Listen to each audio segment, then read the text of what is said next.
Mais tout de suite, donc gros plan sur un phénomène urbain, les graffitis issus du hip-hop new-yorkais des années 80. Le graphe se veut donc un mode d'expression, mobilier urbain, trains, murs, équipements routiers.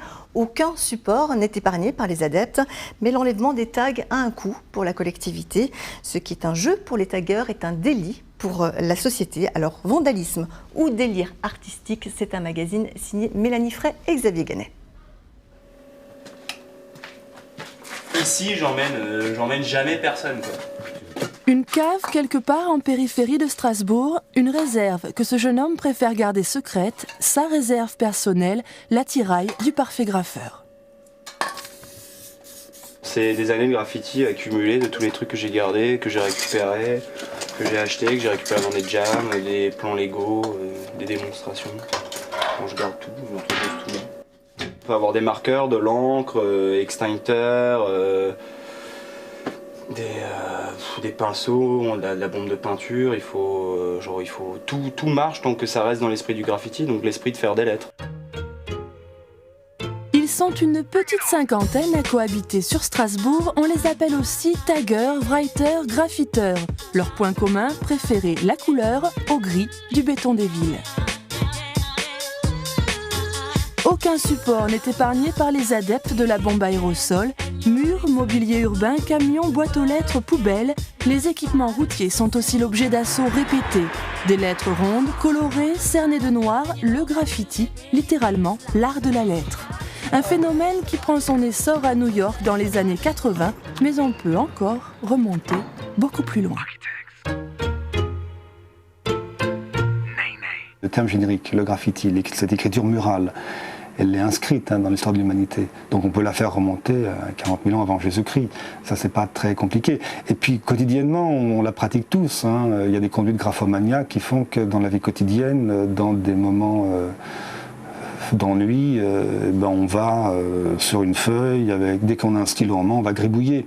Donc tout le monde le pratique. Alors il y en a qui gribouillent sur des feuilles, il y en a qui gribouillent sur des murs, mais ça relève de la même conduite. Mais qu'en pense Bernard, peintre à la ville de Colmar? Au début ça m'a agacé, mais maintenant c'est devenu une habitude. Même des fois ça m'amuse. Sa mission, faire la chasse aux tags et les faire disparaître aussi rapidement que possible. Quand on a enlevé un graffiti et 2 jours après il y a le même, c'est quand même fait exprès, quoi. Il vous laisse pas de répit? Non. Il faut tout le temps suivre, il faut tout le temps être sur le terrain. Retour à Strasbourg. L'an dernier, la CUS a dépensé jusqu'à 500 000 € en nettoyage. Elle fait appel aux équipes d'une société spécialisée qui interviennent tout au long de l'année. C'est effectivement typiquement le type de graphe qu'on peut trouver sur la communauté urbaine de Strasbourg. Cette opération pour enlever ces 2 tags va durer environ 3/4 d'heure, 1 heure. Donc on fait plusieurs interventions dans la même journée, bien évidemment. Public ou privé, tout bâtiment tagué bénéficie de l'intervention de cette entreprise du moment que les inscriptions sont visibles sur la voie publique. Un graphe par-ci, un graphe par-là et au final des graphes par milliers. En 2003, le mètre carré de graffiti était de 83 000 mètres carrés. Avec les actions menées, on est redescendu aujourd'hui à peu près à 78 000. Ce qui équivaut, pour en langage clair, l'équivalent d'une dizaine de surfaces de terrain de football. Si Strasbourg applique une politique stricte avec dépôt de plaintes systématiques, c'est aussi le cas de la SNCF, l'une des premières victimes du graphe. Chaque année, dans le Bas-Rhin, elle déplore 150 trains tagués, malgré la police ferroviaire et le réseau de surveillance mis en place. Des surfaces qui vont de 1 mètre carré à l'ensemble du véhicule qui peut aller jusqu'à 50 mètres carrés.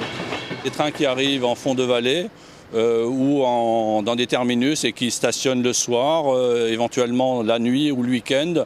Et donc là, il y a des villes comme Lauterbourg, Wissembourg, Haguenau, Rothau, Salles, Sélestat, Colmar, qui sont des points un peu sensibles. Comme on le voit sur ces images tournées par un cinéaste amateur, les jeunes gens entrent en action la nuit tombée.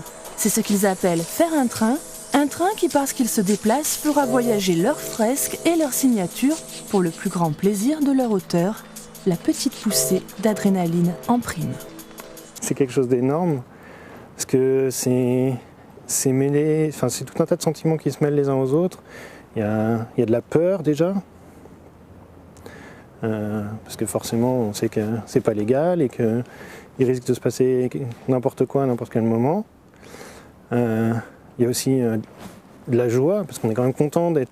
On sait qu'on est en train de faire un train, on se dit ouais... Mais ce qui est un jeu pour les graffeurs est un délit pour la société. Pour dégradation en réunion et en récidive, la loi prévoit jusqu'à 5 ans de prison et 175 000 € d'amende. En réalité, les graffeurs rattrapés par la justice se voient infliger des peines variables. Contravention, remboursement du préjudice, parfois prison avec sursis. Mais l'interpellation en flagrant délit est rare. Le travail des policiers, découvrir qui se cache derrière les pseudos.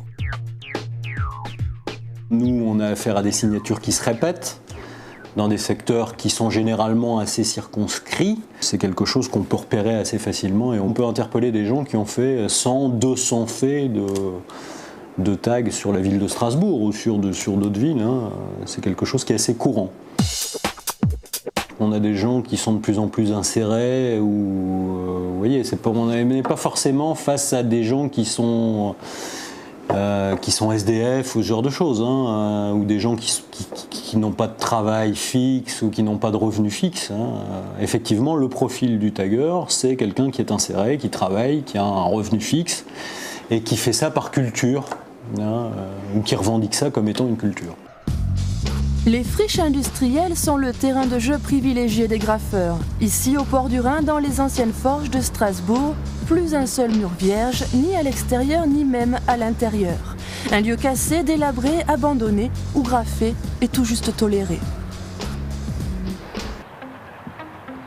Autre terrain vague en vogue, les voies de chemin de fer désaffectées. Georges-Éric, Benoît, Yann et Nicolas forment ce que l'on appelle un crew, un collectif, une bande, son nom, le NYBR, pour New York Barin.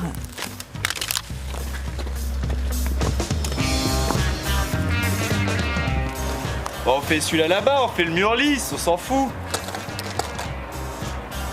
On va tout en haut. Et là, on vous laisse tranquille. On a déjà eu les motards qui sont arrivés à 10 et qui nous ont rien dit parce que voilà, on était de trop, mais c'est déjà arrivé qu'on se fasse saouler là-haut. Ou Georges-Éric, il était tout seul là, il s'est fait confisquer ses bombes et il s'est fait dégager. Ça dépend des policiers, ça dépend de leur humeur, ça dépend qui avec eux. Parce qu'après c'est pareil, si on a les bons termes et que les gars ils remarquent qu'on n'est pas si bête que ça et qu'on est âgé, ils nous laissent tranquilles. Mais ouais, ça dépend de leur humeur, ça dépend de trop de choses. Et comme dit à Strasbourg, il n'y a pas de mur d'expression libre, donc s'ils nous disent de partir d'ici, nous on leur dit ouais, bah vaut mieux être là que dans la rue, donc à vous de voir ce que vous préférez.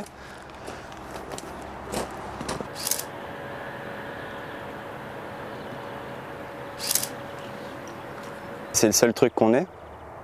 Autrement, il y a pour nous dans notre tête, mais des fois ça s'oublie. Donc ouais, c'est le seul souvenir qu'on puisse garder. C'est plus précieux que les photos de vacances. Ouais, moi j'ai plus de photos de graffiti que de photos de vacances. Ça pour sûr.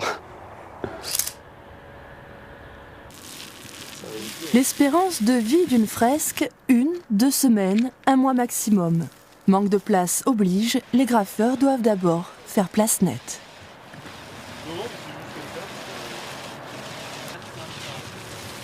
Première étape, c'est le choix du mur.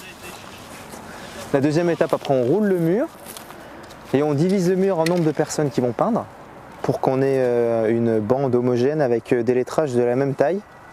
Et après, chacun trace son esquisse et on y va, quoi. Ils consacrent à leurs fresques beaucoup de temps mais aussi beaucoup d'argent. Car cette petite bombe a un prix, 3,20 €. Le magasin spécialisé le plus proche de Strasbourg est à 40 km de l'autre côté du Rhin, à l'Aar. Il y a 10 ans, cette entreprise de peinture lambda se lance dans le spray, un marché en plein essor. Aujourd'hui, les commandes arrivent de toute l'Europe, des USA et même d'Australie, presque toujours via Internet. En général, les Alsaciens, eux, se déplacent, car ici, on peut tester avant d'acheter. En tête des ventes, le rouge et le noir, mais en rayon, un large choix de couleurs avec 184 nuances. Niveau marketing, le discours est bien rodé.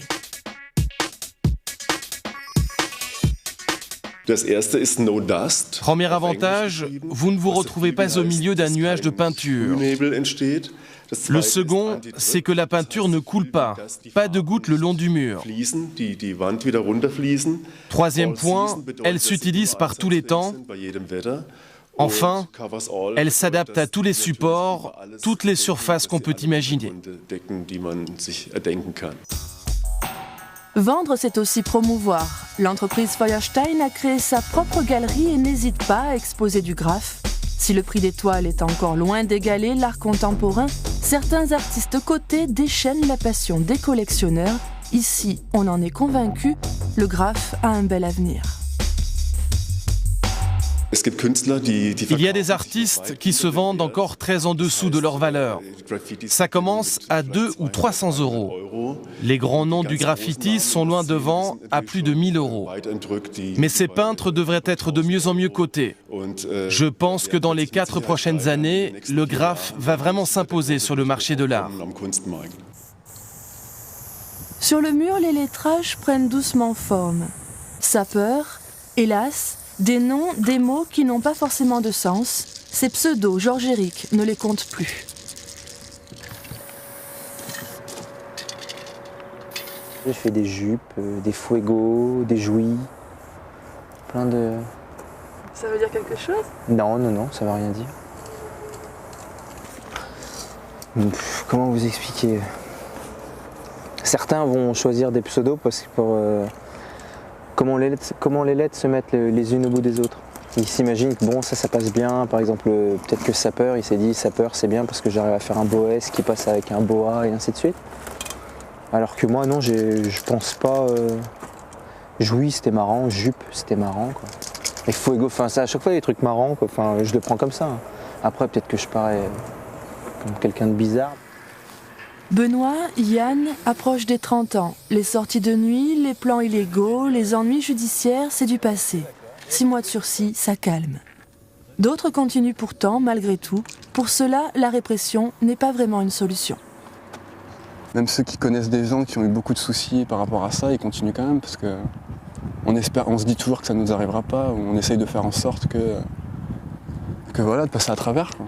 On a toujours l'espoir. C'est pour ça, une fois qu'on est dedans, après, c'est difficile de faire la part des choses et c'est vraiment... Après, c'est une vie, quoi. On est dedans à 100%. C'est une drogue. Ouais, c'est un peu comme une drogue, ouais, exactement. Parfois rebelle, mais pas forcément violent, le graphe interpelle. Salissure, cicatrice pour les uns, délire artistique pour d'autres. Mais qui peut décider de ce qui est beau de ce qui ne l'est pas? Le graphe a 1000 visages qui accompagnent la ville dans ses mutations. C'est mieux avec la vague. Non. Ces fresques-là resteront confidentielles, point de promeneur au milieu de nulle part. Dommage, ou peut-être devrais-je dire, hélas. Impossible de déterminer très précisément son origine. Une chose est sûre, le kelch, toile rustique,